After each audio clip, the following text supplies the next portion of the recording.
আছি, যেখানে থাকার সেখানে আছি। তুমি কি কইবে তাড়াতাড়ি কও।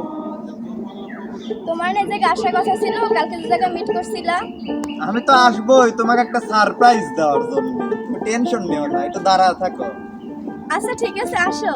ওকে, চল তো শোন।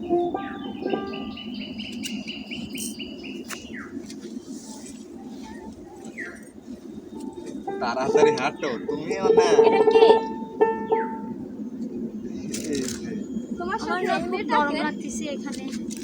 আহা শোনা গো আমার, তোমার গরম লাগতেছে। এই বাতাস দেওয়ার জন্য পাখাটা আনো নাই নাকি? আরে এই মেয়েটা কে মানে? দেহ কি চিনবের পাইতেছ নাকি? গাল দিয়ে গন্ধ আসতেছে। কে এটা? আর বলো না, ওই মানে মেয়েরা কোনটা? আমাদের বাসায় কাজ করতো 2-4 বছর ধরে। কাজ করতো। হ্যাঁ কাজ করতো। কি বলবো? তো তুমি কি আদিক্ষেতা কি দেখার জন্য আমি এখানে থাকবো না চলে যাব?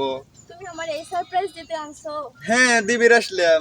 তা তুমি কি ভাবছিলে? হ্যাঁ তুমি আমার সম্পর্কটা রিজেক্ট কেন করলা? রিজেক্ট? তোমার সাথে আমার সম্পর্ক ছিল, এটা তুমি এখন এই আনকালচার একটা গাইয়া খ্যাত মহিলাকে সাথে রিলেশন। তুমি কিন্তু কাজটা ঠিক করছো না। ওর সামনে শোনো, একটু একটু ওয়েট করো, আমি কথা বলে নাই, তুমি দাঁড়াও। তোমার কিভাবে ধারণা হয় যে তোমার মতো থার্ড ক্লাস একটা গাইয়া মেয়ের সাথে আমার সম্পর্ক থাকবে?